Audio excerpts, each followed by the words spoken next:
بسم اللہ الرحمن الرحیم. ناظرین، یہ ہے جموں کشمیر ڈیجیٹل. آپ دیکھ رہے ہیں شہزاد راٹھور شو. ناظرین، آج میرے ساتھ موجود ہیں اسلام آباد میں مقیم کشمیری صحافی سینئر تجزیہ کار جناب راجہ بشارت صاحب.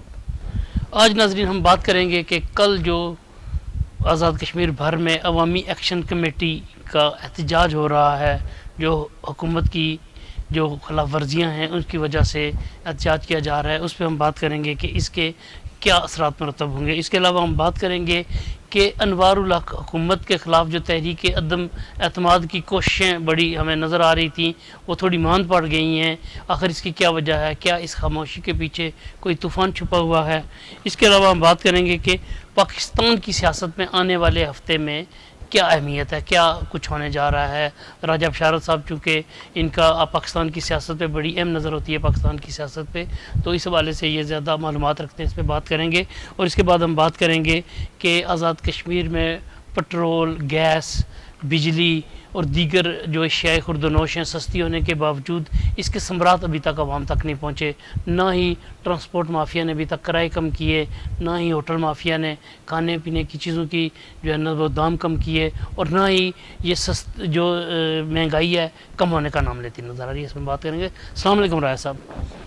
راجہ بشارت صاحب، ہم بات کریں گے سب سے پہلے کل جو عوامی ایکشن کمیٹی ہے اس نے حکومت پر الزام لگایا ہے کہ حکومت نے جو معاہدہ کیا تھا، ان کے ساتھ جو وعدے کیے تھے اس پہ وہ پورا نہیں اتری حکومت، اور نہ تو جو لوگ گرفتار کیے گئے تھے ان کو رہا کیا گیا، جو 11 سے 13 مئی تک میرپور میں خاص طور پر گرفتار کیے گئے تھے انہیں جو ہے رہا نہیں کیا گیا. اس کے علاوہ جو مطلب ہے وہ لوڈ شیڈنگ فری بجلی چاہتے ہیں، ان کا یہ بھی مطالبہ ہے. اب نئی جو چارٹر آف ڈیمانڈ ہے اس میں یہ ہے کہ آزاد کشمیر میں اپنا نیشنل گریڈ جو ہے نا اسٹیشن بنایا جائے تاکہ یہ بجلی کی ترسیل آزاد کشمیر خود کر سکے. ان وعدوں کی خلاف ورزی کی وجہ سے کل پورے آزاد کشمیر میں عوامی ایکشن کمیٹی نے لانگ مارچ احتجاج کا اعلان کیا. یہ پہلا مرحلہ ان کا اس احتجاج کے سیزن 2 آپ کہہ لیں، اس کے احتجاج کا پہلا مرحلہ ہوگا. کل پورے آزاد کشمیر میں عوامی ایکشن کمیٹیاں اپنے اپنے مقامات پر جلوس نکالیں گی. تو کیا یہ احتجاج جس طرح عوامی ایکشن کمیٹی اعتراض کر رہی ہے یا تنقید کر رہی ہے یا الزام لگا رہی ہے کہ حکومت وعدہ خلافی کر رہی ہے، تو کیا یہ احتجاج کرنا عوامی ایکشن کمیٹی کے بھی معاہدے کی خلاف ورزی نہیں ہے؟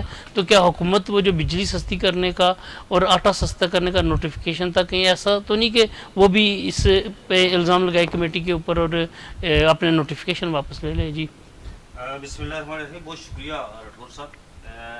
آزاد کشمیر کے اندر جو احتجاج کمیٹی نے جو پچھلے کچھ عرصہ پہلے احتجاج کیا تھا، جو بمبر سے لے کر مظفر آباد تک ایک طویل جو ہے احتجاج چلا عوامی ایکشن کمیٹی کے، اصل میں ان کا 11 مئی کو تھا پروگرام احتجاج کرنے کا، لیکن کچھ 10 مئی کو ایسے انسیڈنٹ ہوئے جس کی وجہ سے اس کو انہوں نے کنورٹ کر دیا 10 مئی کو.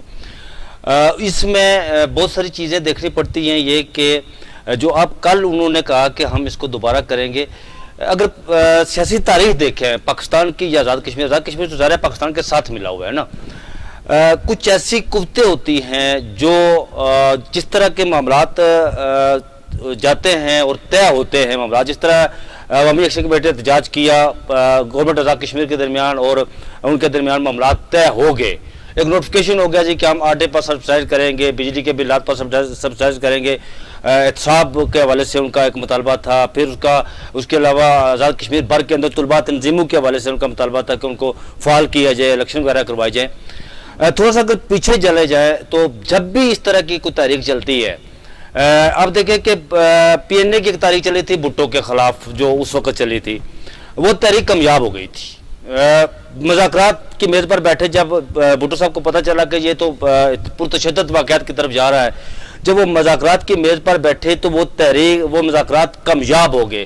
اس رات کو سگنیچر ہونے تھے، اس رات کو وہ حتمی تمام پی این اے کے جتنے بھی لیڈر تھے وہاں دوسری طرف سے وہ اور بھٹو صاحب بیٹھے، انہوں نے سگنیچر کرنے تھے. لیکن وہ کون سی قوت تھی اس رات کو جس رات کو انہوں نے اس مذاکرات کو سبوتاژ کیا؟ پھر اس کے بعد جو ہوا وہ تاریخ ہے.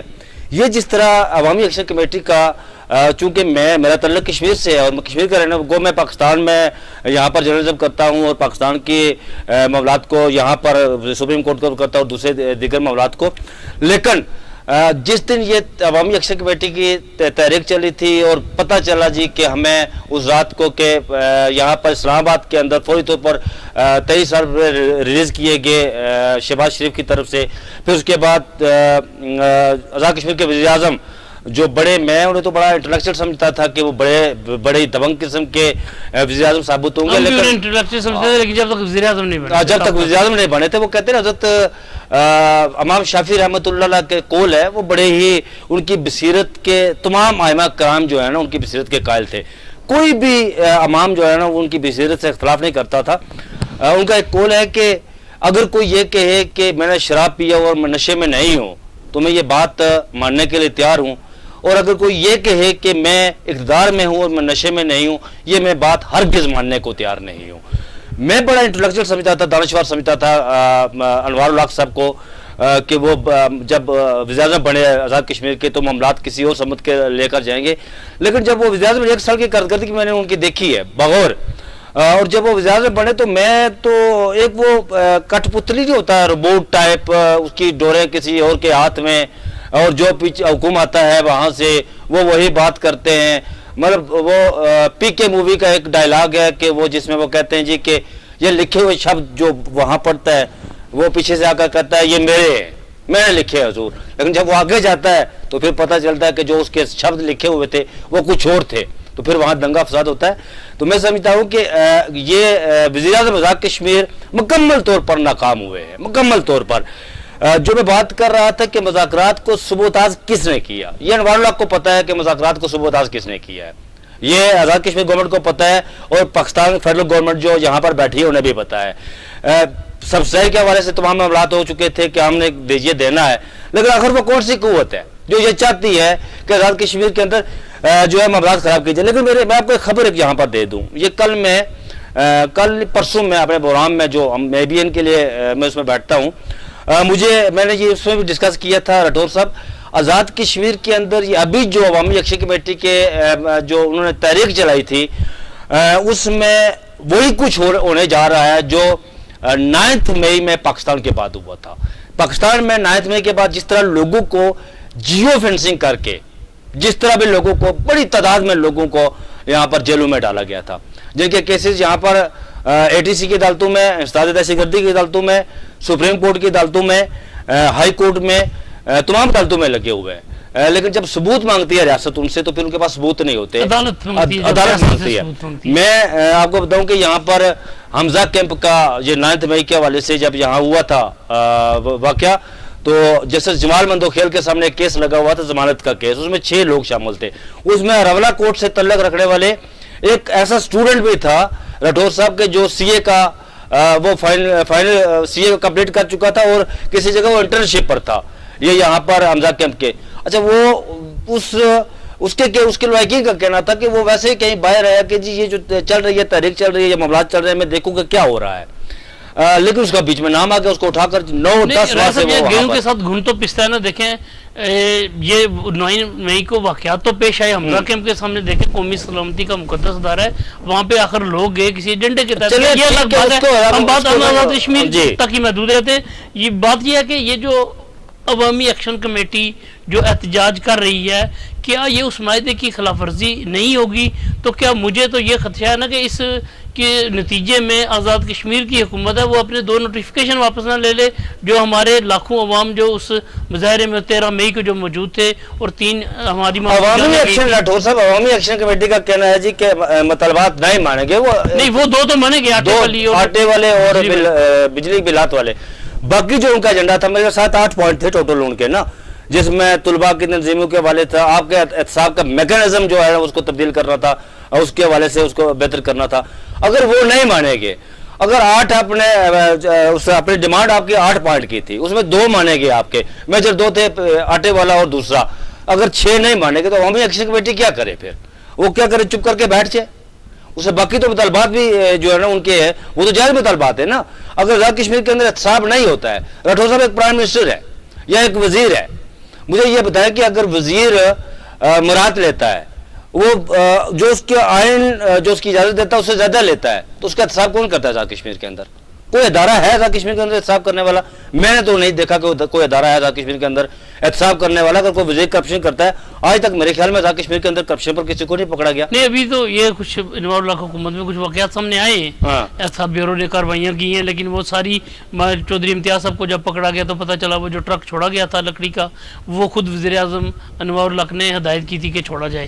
اسی طرح وہ ایک سگریٹ مافیا کا اسکینڈل سامنے آیا تھا, اس میں بھی بعد میں پتہ چلا تھا کہ انوار الحق صاحب مظفر آباد سے وہ جو سگریٹ جعلی سگریٹ. اچھا مجھے راٹھور صاحب ایک یہ بتائیں کہ ان کا ایک اور مطالبہ تھا عوامی ایکشن کمیٹی کا کہ وزراء کی تعداد مرات, اب دیکھیں آزاد کشمیر کی ٹوٹل آبادی کتنی ہے؟ آپ کے ضلع راولپنڈی سے بھی کم ہے نا ٹوٹل آبادی, وہاں کتنے لوگ کام کر رہے ہیں؟ 40 وزراء. کل پرسوں ایک اور کسی وزیر نے حلف اٹھایا نا, انہوں نے اس کے کام کرنے کے بجائے اسے وزارت دے دی گئی. کیوں وزارت دی گئی؟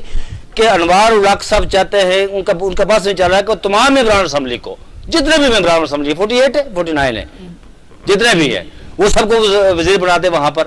بھائی اگر وہ وزیر بنائیں گے, ان کا عوامی ایکشن کمیٹی کہتی ہے کہ آپ اپنی مراد کم کریں, اپنے رلے تلے ختم کریں, وہ لوگوں کو نواز رہے ہیں, تو عوامی ایکشن کمیٹی کیا کرے پھر؟ اچھا, اب ہم اسی پہ آتے ہیں کہ انوار الحق حکومت کے خلاف پچھلے دنوں میں اسپیشلی تحریک کے دوران اب آئی تھی کہ عدم اعتماد کی تحریک آ رہی ہے. مسلم لیگ نون اور پیپلز پارٹی اپنے اپنے طور پر لگی ہوئی تھی, لیکن گزشتہ ہفتے سے دیکھ رہے ہیں کہ ایسی کوئی اطلاع نہیں ہے.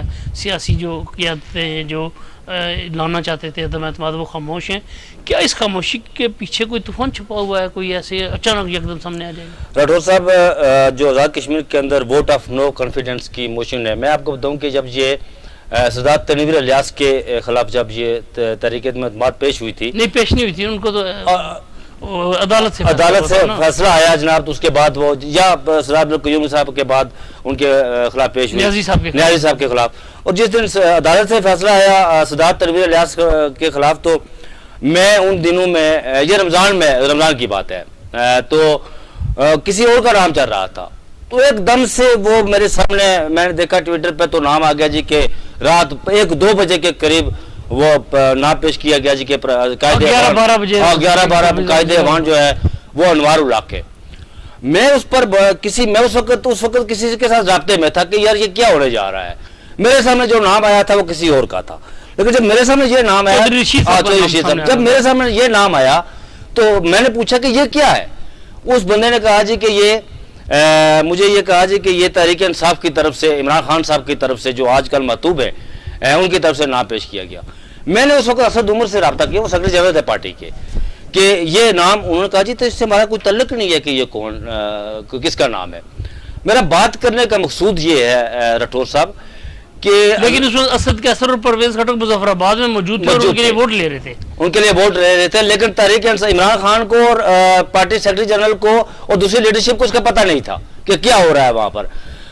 میرا بات کرنے کا مقصود راٹھور صاحب یہ ہے کہ آزاد کشمیر کے اندر جب بھی تحریک عدم اعتماد پیش ہوتی ہے یا پاکستان کے اندر پیش ہوتی ہے, وہ خاص قوت جب تک پیچھے نہ ہو نا, کوئی تحریک عدم اعتماد اس وقت تک کامیاب نہیں ہوتی. جب وہ قوت پیچھے ہوتی ہے تو تحریک عدم اعتماد کامیاب ہوتی ہے. آزاد کشمیر کے اندر انوار الحق کے خلاف تحریک عدم اعتماد کیوں پیش نہیں ہو رہی, پیپلز پارٹی کیوں پیچھے چلی گئی یا نون لیگ کیوں پیچھے چلی گئی, اس کی وجوہات ہیں. اس کی وجوہات یہ ہیں کہ پاکستان کے اندر جو آزاد کشمیر کی سیاست پاکستان کی سیاست سے جڑی ہوئی ہے. پاکستان مرکز میں جو بھی حکومت ہوتی ہے, اس سے پہلے چلے مرکز میں اگر پیپلز پارٹی کی حکومت تھی تو میرے خیال نون لیگ کی تھی یا مشرف کی تھی, تو بیسٹر وہاں پر اقتدار میں ایک دفعہ رہے, لیکن اس کے بعد جو مرکز میں ہوتا ہے اس کی حکومت آزاد کشمیر کے اندر ہوتی ہے. پاکستان تحریک انصاف مرکز میں ہوئی تو آزاد کشمیر کے اندر پاکستان تحریک انصاف کی ایسا ہی ہوتا ہے. پی ٹی آئی نے حکومت بنائی تھی نا, بالکل ایسا. اس دفعہ ایسا ہے راٹھور صاحب, یہ نہیں کہ یہ معاملہ تحریک عدم اعتماد کے خلاف پیش ہوگی, لیکن مناسب وقت پر, کیونکہ پاکستان میں جو اس وقت پاکستان کی جو پولیٹیکل سچویشن ہے نا, وہ خود پاکستان کے اندر سیاسی استحکام نہیں ہے, سیاسی عدم استحکام ہے. آزاد پاکستان کے اندر سیاسی استحکام کی طرف جیسے ہی یہ بڑھے گا نا, تو مجھے نہیں لگتا کہ انوار الحق جو ہے وہ جس طرح کی وہ ان کی گورننس ہے, جس طرح کے وہ دعوے کرتے ہیں, وہ میرے خیال میں مظفر آباد میں مجھے تو سننے میں یہ آیا کہ مظفر آباد بھی نہیں جاتے. یہ جب عوامی ایکشن کمیٹی کا احتجاج ہو رہا تھا, انہیں تو مظفر آباد ہونا چاہیے تھا, لیکن وہ یہاں پر جموں کشمیر جو ہمارا کشمیر روز ہے, یہاں پر وہ انہوں نے سارا وقت گزارا. اور ایف ایٹ میں جا کر جو ہے نا کافی ہاؤسز ہیں, ایف ایٹ کافی ہاؤسز میں جا کر کافی پیتے رہے.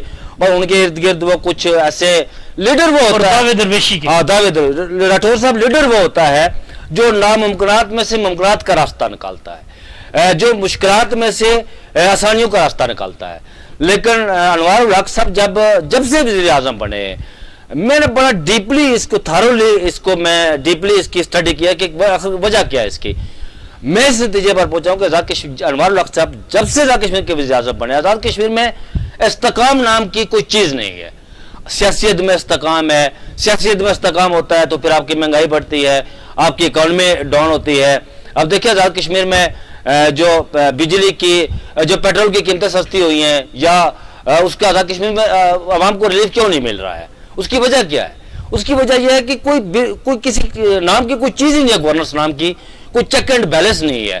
انوار الحق صاحب اس فکر میں ہیں کہ میری حکومت پتہ نہیں کب جا رہی ہے. وہ درویشی کے تو دعوے کرتے ہیں, لیکن وہ چانکیا کی سیاست کے پیروکار کی طرح وہ جڑے رہتے ہیں جی کہ آج اس کو وزیر بنا دیا, آج اس کو میں اس کو مراد دے دوں, آج اس کا محکمہ بہتر کر دوں. یہ سارے معاملات ہیں. لیکن آزاد کشمیر کے اندر جو تحریک عدم اعتماد ہے راٹھور صاحب, وہ جہاں سے جب کوئی اشارہ ملے, میں نے بات کی خاص قوت کی, اور جب جیسے ہی اشارہ ملے گا وہ تو آزاد کشمیر میں تحریک عدم اعتماد آئے گی. یہ نہیں کہ نہیں آئے گی. یہ جو اگلا ہفتہ آنے والا ہے, جو رواں ہفتہ کل سے شروع ہو رہا ہے, اس میں بہت سارے معاملات. اچھا, پاکستان میں جو پاکستان کی سیاست میں اگلا ہفتہ کیا اہمیت رکھتا ہے؟ راٹھور صاحب یہ جو کل سے ہفتہ شروع ہو رہا ہے نا, اس میں پاکستان کی سیاست کے حوالے سے یہ ہے کہ یہ ایک ڈائریکشن طے ہو جائے گی. اس حوالے سے کہ جو اسلام آباد ہائی کورٹ ہے اور سپریم کورٹ میں بہت ایسے اہم کیسز, امپورٹنٹ کیسز لگے ہوئے ہیں, جس سے ایک ڈائریکشن طے ہوگی کہ ملک کس سمت جانے والا ہے. جیسے میں آپ کو بتاؤں کہ 28 مئی کو یہاں پر ایک اسلام آباد ہائی کورٹ میں سائفر کیس لگا ہوا ہے, جو آلموسٹ اس کے تقریباً وہ کمپلیٹ ہو چکا ہے. ارگوز کے ہو چکے ہیں دونوں اطراف سے, پراسیکیوٹر بھی کر چکا ہے, اور عمران خان کے جو وکیل ہیں بیسر سلمان صفدر وہ بھی مکمل کر چکے ہیں. پچھلی سماعت پر انہوں نے کرنا تھا, لیکن جو پراسیکیوٹر تھے احمد علی شاڈائی تھے, تو ڈپٹی پراسیکیوٹر جو تھے ان کے معاون تھے جو نقوی صاحب, انہوں نے دلائل دیے تھے. تو جو بینچ کے سربراہ تھے چیف جسٹس عامر فاروق صاحب اسلام آباد ہائی کورٹ کے, انہوں نے کہا تھا جی کہ پیر کو میں نہیں ہوں گا, میں منگل کو آؤں گا, لیکن 45 منٹ میں آپ کو دوں گا, اور پھر آپ نے کنکلوڈ کرنا ہے اس معاملے کو. اس دن فیصلہ وہ ریزرو کریں گے یا سنائیں گے, میرے خیال میں I think so in short order وہ سنا دیں گے. سائفر سے بڑے فیصلے وہ جمعے کو ہی آتے ہیں پاکستان کے, نہیں وہ ایسا ہی ہے, لیکن میں اس کے پیچھے میں آپ کو بتاتا ہوں کہ اس کے پیچھے وجہ کیا ہے کہ وہ فیصلہ کیوں ایسے ہوگا. اس لیے وہ فیصلہ ایسے ہوگا کہ 28 مئی کو اگر وہ مختصر آرڈر سنا دیتے ہیں, 29 مئی کو عمران خان کی عدت والا کیس کا فیصلہ ہے جو جج شاہ رخ ارمیت کے سامنے لگا ہوا ہے. 30 مئی کو عمران خان کی سپریم کورٹ میں پیشی ہے, 30 مئی کو نیب امینڈمنٹ والے کیس میں. اگر 28 مئی کو یہ فیصلہ سنا دیتے ہیں سیفر کیس والا, 29 مئی کو وہ فیصلہ سیفر کیس والا, یہ بریت عمران خان کے وکیل جو ہے نا, اس کو میرٹ پر بریت پر وہ فیصلہ انہوں نے ارگو کیا ہے, اور وہ اس میں بری ہو جائیں گے.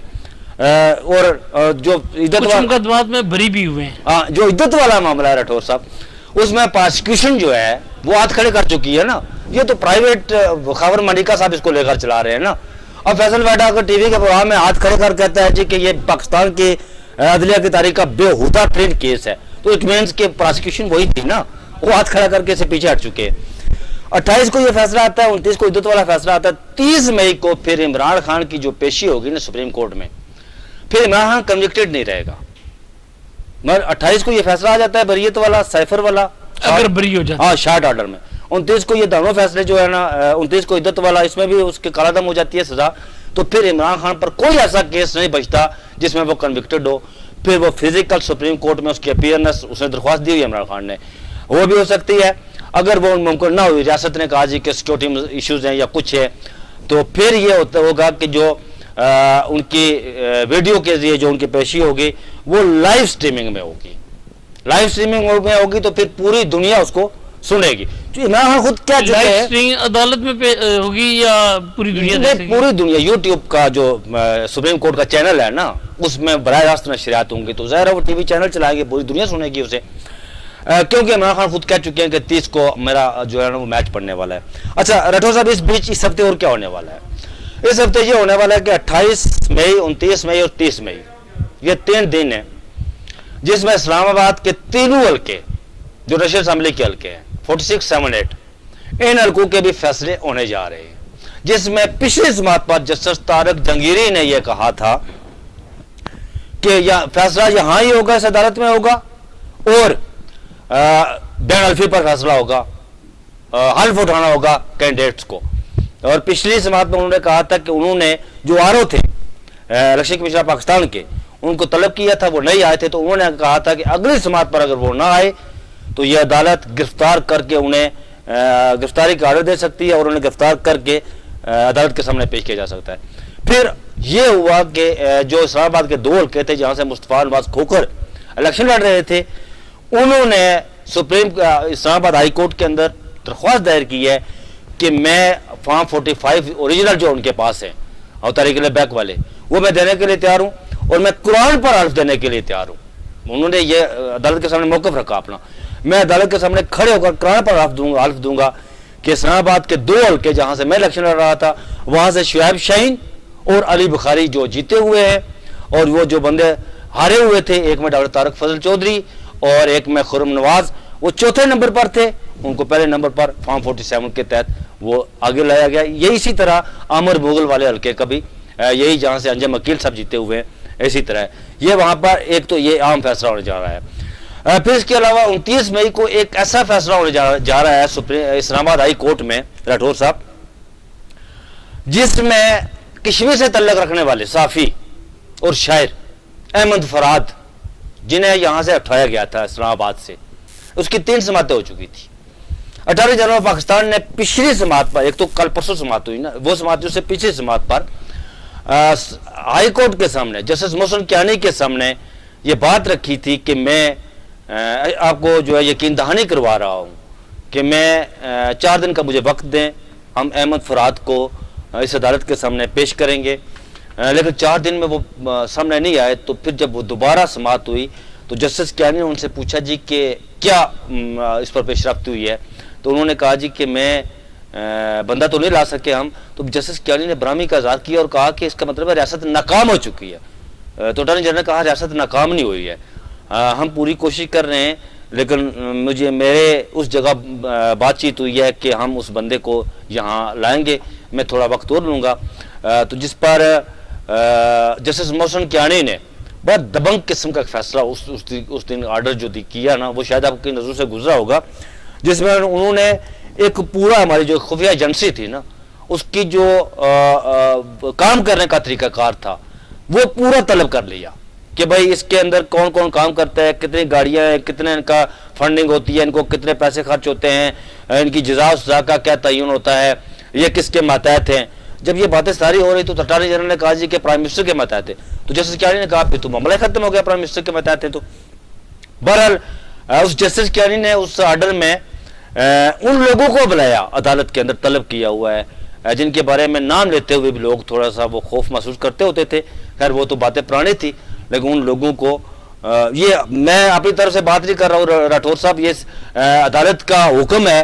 میں اگر آپ چاہیں تو میں نام بھی لے سکتا ہوں کہ سیکٹر کمانڈر جو ہے آپ کا اسلام آباد ISI، سیکٹر کمانڈر IB، اس کے بعد MI، اس کے بعد سیکٹری داخلہ، ڈیفنس سیکٹری، ان تمام لوگوں کو اسلام آباد ہائی کورٹ نے طلب کیا ہوا 29 تاریخ کو. ایک یہ بہت ہی آپ کہتے ہیں کہ یہ کیسز ہے جس سے ڈائریکشن جو ہے پاکستان کی سیاست کی ڈائریکشن جو واضح ہو جائے گی. اچھا رائے صاحب، اب آخر میں بات کریں گے کہ آزاد کشمیر میں بجلی کی قیمت میں بے انتہا کمی کی گئی، مطلب گھر کے جو یونٹ زیادہ سے زیادہ بل اس کا 6 روپے فی یونٹ ہوگا، جبکہ پہلے ٹیکس وغیرہ ڈال کے یہ تقریباً 90 روپے سے اوپر پہنچ جاتے تھے. اسی طرح آٹے پہ سبسڈی آدھی سے کم قیمت رہ گئی ہے وہاں پہ. اسی طرح پٹرول بھی آپ دیکھ رہے ہیں کہ عالمی منڈی میں سستا ہونے کی وجہ سے پاکستان میں بھی سستا ہوا. گیس کی قیمتوں میں گیس سلنڈر، چونکہ آزاد کشمیر میں سوئی گیس نہیں، گیس سلنڈر بھی 800 850 روپے کم ہوئے. اسی طرح شیخ خردونوش میں LPG کی بات کر رہا ہوں، شیخ خردونوش میں بھی کمی آئی ہے، لیکن اس کے ثمرات جو ہے وہ عوام تک نہیں پہنچ رہے. اس حوالے سے ایک شہری نے مظفر آباد ہائی کورٹ میں ریٹ بھی دائر کی ہے.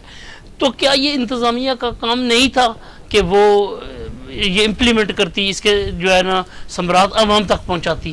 راٹھور صاحب یہ بات وہی آتی ہے نا, بیڈ گورنرز کی بات آتی ہے کہ آپ کے جو گورنرز ہے وہ اچھی نہیں ہے. جس طرح آپ تو وہاں کی بازار کشمیر کی بات کر رہے ہیں, آج میں نے وہ ایکسپریس ٹریبیون میں خبر پڑھی شہباز رانا کی جو اکانومی پاکستان کی کور کرتے ہیں نا, وہ ایک عجیب و غریب مطالبہ آ گیا IMF کی طرف سے. آپ کے یہ مجھے بتائیں راٹھور صاحب کے آزاد کشمیر کے اندر یا پاکستان کے اندر جو پرائز کمیٹی ہوتی ہے اس کو کون کنٹرول کرتا ہے, کس کے متحد ہوتی ہے؟ ڈسٹرکٹ مجسٹریٹ کے متحد ہوتی ہے, ڈپٹی کمشنر کا یا ایسی کے متحد ہوتی ہے. IMF نے ایک نیا مطالبہ کر دیا آج. انہوں نے کہا جی کہ جو پاکستان کے اندر جو پرائز کمیٹیاں ہوتی ہیں نا, وہ کنٹرول ڈپٹی کمشنر سے یا ایسی سے وہ ختم کر دیا جائے, وہ واپس لے لیا جائے. اچھا. جب آپ کی قانونی آدھار پر چل رہی ہو نہیں تو وہ کس کے پاس کس کے پاس, انہوں نے یہ بتایا نہیں, فارمولیٹ نہیں کیا کہ کس کے پاس چلا جائے, لیکن انہوں نے کیا عجیب و غریب قسم کا مطالبہ رکھ دیا نا کہ یہ واپس لے لیا جائے. یہ ایسا مطالبہ ہے, یہ تو حکومت پاکستان کو پتا ہوگا یا آزاد کشمیر حکومت کو جب وہ کریں گے کہ کس کے وہ دیں گے. آزاد کشمیر کی بات ہے نا, اگر یہاں پر راٹھور صاحب تو آزاد کشمیر کے اندر جو ہمارے ڈپٹی کمشنر صاحبان ہیں یا ایسی صاحبان ہیں, ان کے اپنے مزاج ہوتے ہیں, وہ ظاہر اپنے دفاتر سے باہر نہیں نکلتے. وہ دفاتر سے باہر اس وقت نکلیں گے جب آپ کی پرائم منسٹر جو ہے وہ. میں آپ کو بشار صاحب آپ کی بات کاٹ رہا ہوں, معذرت. میری ایک انتظامی افسر, آزاد کشمیر کے انتظامی افسر سے بات ہوئی, میں نے کہا جی کہ یہ بات ہے تو مطلب قیمتیں کم نہیں ہوئی. میں نے کہا جی چکن کڑھائی کا ریٹ پہلے بھی 2200 تھا, ابھی وہی ہے. مرغا 800 سے 400 پہ آ گیا, 500 پہ آ گیا. اسی طرح گھی کا سستا ہوا, اسی طرح دیگر اشیاء خوردنوش, چاول بھی سستے ہوئے جی. تو انہوں نے مجھے کہا, انہوں نے کہا جی کہ ہم جو دال ہے اور سبزی جو غریب کی غذا ہے وہ سستی کر رہے ہیں. دال کا انہوں نے جو عام ہوٹلز ہیں وہاں پہ 180 روپے دال اور روٹی رائتا اور سلاد کے ساتھ, اور 250 روپے جو بڑے ہوٹلز ہیں ان کا ریٹ انہوں نے رکھا. اور ایک ہوٹل پہ میں گیا, ان سے پوچھا تو وہ کہتے جی ہم کیسے روٹی جو ہے اس طرح دے سکتے ہیں کہ مطلب وہ کہتے ہیں 20 روپے روٹی, ہم تو 30 روپے کی, کیونکہ جو سبسڈائز آتا ہے وہ ہوٹلوں کو نہیں مل رہا, وہ لوگوں کو مل رہا ہے, ہم کیسے دیں؟ تو یہ وہ ہوٹل کھولے اور وہ تندور کھولے اور وہ لوگوں کو دیں.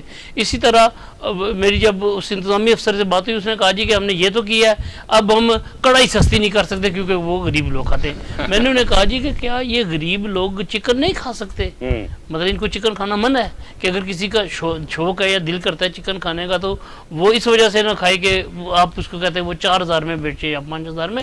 تو یہ انتظامی افسران کا بھی مزاج جو آپ نے بات کی کہ اس کی وجہ کیا ہے, میرے صاحب کو اس کی وجہ کیا ہے؟ اس کی وجہ یہ ہے کہ اگر آپ کا پرائم منسٹر یا آپ کے وزراء جو متعلقہ ہوتے ہیں وہ انٹرسٹ نہ لینا, تو پھر انتظامی افسران کو کیا لگے.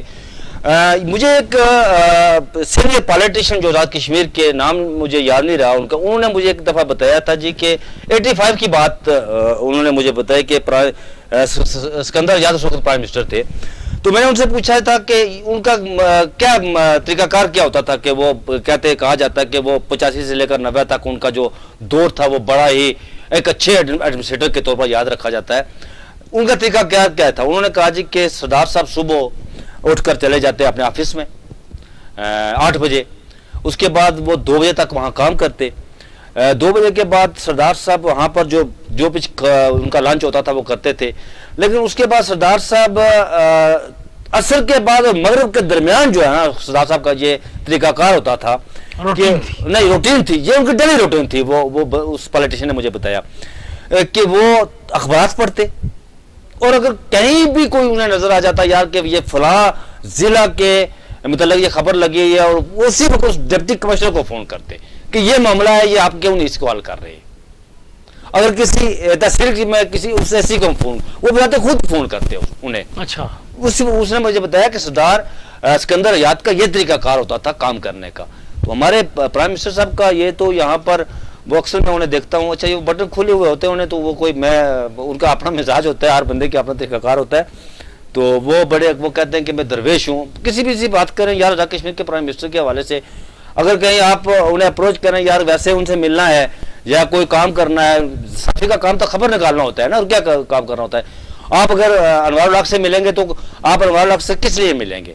آپ انوار الحق سے جا کر ملیں گے یا تو خبر کے اصول کے لیے ملیں گے نا جا کر, کہ آزاد کشمیر کے جو معاملات ہیں ان پہ کیا ہو رہا ہے اس کے لیے. لیکن وہ کسی کو وقت نہیں دیتے. ان کے گرد کچھ 4-6 لوگ ہیں جو بیٹھے ہوئے ہیں اور انہیں سب اچھا کی رپورٹ دے رہے ہیں لیکن بظاہر اچھا نہیں ہے، لیکن وہ کہہ رہے ہیں کہ بہت اچھا ہو رہا ہے۔ پھر جس طرح انہوں نے ایک ٹی وی پروگرام میں میرے خیال میں آئی تھنک سو ذکر کیا تھا سوشل میڈیا کے حوالے سے کہ یہ سوشل میڈیا جو ہے نا یہ خراب کر رہا ہے۔ حضور خود رات کو 3-4 بجے تک سوشل میڈیا پہ بیٹھے ہوتے ہیں سحری کی اذان تک، فجر کی اذان تک، اور کہتے ہیں کہ سوشل میڈیا خراب کر رہا ہے۔ سوشل میڈیا زیادہ آپ خراب ہوئے تو اس کے لیے ضروری ہے کہ انوار الحق صاحب پر اپنی ادائیں جو ہے ان پر وہ غور کریں، انہیں اپنے طریقہ کار کو بدلیں۔ اگر انہوں نے گڈ گورننس دینی ہے جس کا وہ دائی ہیں، جس کے وہ کہتے ہیں ہمیشہ سے، میرے خیال میں پیپلز پارٹی کے دور میں بھی انہیں چیئرمین بنایا گیا تھا نا، چیئرمین گڈ گورننس بنایا، چیئرمین گڈ، اور پھر جب الیکشن آئے تو انہوں نے پیپلز پارٹی کا ٹکٹ لینے سے انکار کر دیا۔ یہ واحد سیاستدان ہے آزاد کشمیر کے، میں انہیں کبھی کبھی کہتا ہوتا ہوں یہ آزاد کشمیر کے جو سیاستدان ہیں ان کی یہ آپا فردوس اشک عوان ہے سیاستدانوں کی، میں کبھی کبھی ٹویٹ بھی کرتا ہوتا ہوں، یہ واحد سیاستدان ہے، کوئی سیاسی پارٹی انہوں نے چھوڑی نہیں ہے کوئی بھی، لیکن ابھی کس پارٹی سے ان کا تعلق ہے؟ فارورڈ بلاک کہتے ہیں۔ فارورڈ بلاک کون سا فارورڈ بلاک؟ دعویٰ کیا تھا کہ ہمارے پاس اکثریت ہے۔ نہیں فارورڈ بلاک نہیں ہے راٹھور صاحب، یہ اس پارٹی سے ان کا تعلق ہے جی۔ اچھا میں یہ میرے خیال میں سیاسی کزن ہے جو آزاد سینیٹر ہیں، فیصل واؤڈا، انوار الحق کاکڑ، محمد اورنگزیب اور محسن نقوی، یہ ان کے سیاسی کزن ہیں، ان کا تعلق اس پارٹی سے ہے۔ بہت شکریہ رجب شارد صاحب۔ ناظرین آج ہم نے بات کی کل جو عوامی ایکشن کمیٹی احتجاج کر رہی ہے حکومت پہ وعدہ خلافی کا الزام لگا کر، اس کے کیا اثرات ہوں گے، کیا یہ احتجاج ٹھیک ہے، کیا عوامی ایکشن کمیٹی کو حکومت کو تھوڑا ٹائم دینا چاہیے تھا مطالبہ اور مذاکرات کرنے چاہیے تھے۔ اس کے علاوہ ہم نے بات کی کہ جو انوار الحق حکومت کے خلاف تحریک عدم اعتماد کی باتیں ہو رہی تھی وہ اچانک سے خاموش کی ہو گئی، کیا یکدم سے کوئی طوفان آ جائے گا، اور اس جو خاموشی ہے اس کے پیچھے کوئی طوفان چھپا ہوا ہے۔ اس کے علاوہ ہم نے پاکستان کی سیاست کے حوالے سے بات کی، کافی عرصے بعد ہم نے پاکستان کی سیاست کو یہاں پہ ڈسکس کیا، کیونکہ بشارت راجہ صاحب کی پاکستان کی سیاست کے اوپر یہ چونکہ سپریم کورٹ کو کور کرتے ہیں، ان کی گہری نظر ہوتی ہے، عدلیہ میں جو کیس لگے ہوئے ہوتے ہیں سیاسی کیس، ان پہ ان کی گہری نظر ہوتی ہے۔ اس کے علاوہ ہم نے بات کی کہ پٹرول، گیس اور دیگر اشیاء، بجلی کی قیمتوں میں کمی کے باوجود اس کے ثمرات عوام تک ابھی تک پہنچنا شروع نہیں ہوئے، تو ہمارا حکومت کو یہی کہنا ہے کہ اس کے ثمرات عوام تک پہنچانے کے لیے اقدامات اٹھائیں، اور اپنی جو پرائس کنٹرول کمیٹیاں ہیں، جو انتظامیہ ہے، ان کو متحرک کر کے لوگوں کی فلاح و بہبود کے لیے کام کریں، اقدامات اٹھائیں۔ ناظرین یہ تھا آج کا پروگرام، آپ سے ہم اجازت چاہتے ہیں، انشاءاللہ تعالی بہت جلد آپ کی خدمت میں دوبارہ حاضر ہوں گے، اور کمنٹ سیکشن میں آپ کے کمنٹس کا انتظار رہے گا۔ اللہ حافظ۔